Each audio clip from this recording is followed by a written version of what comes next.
Gözümü açanda gördüğüm sen, şirin laylam kimi sevdiğim sen. Dağların dumanlı düzlerini pey, döyünür köksümde vətən bir ürək. Vətənim canımdır, mən onun qolu, bizimlə nurlanır gələcək yolu. Azadlıq eşq ilə coşub daşarır, zəfər sorağıyla biz ucalarız.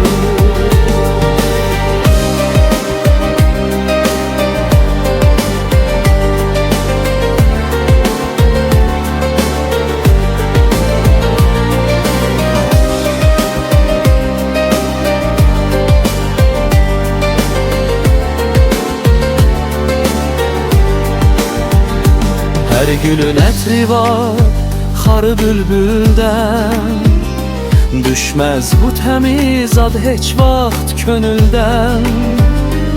Bulaqlar oxuyur şən nəğməsini, dünya heyranlıqla eşidir səni. Qəhrəman oğullar verib əl-ələ, dastanlar yazılıb düşübdür dilə.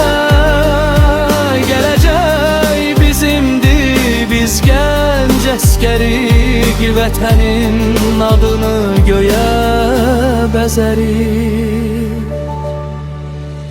Vətənim canımdır, mən onun qolu, bizimlə nurlanır gələcək yolu.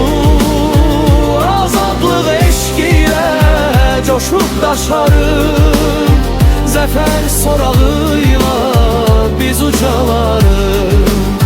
Vətənim canım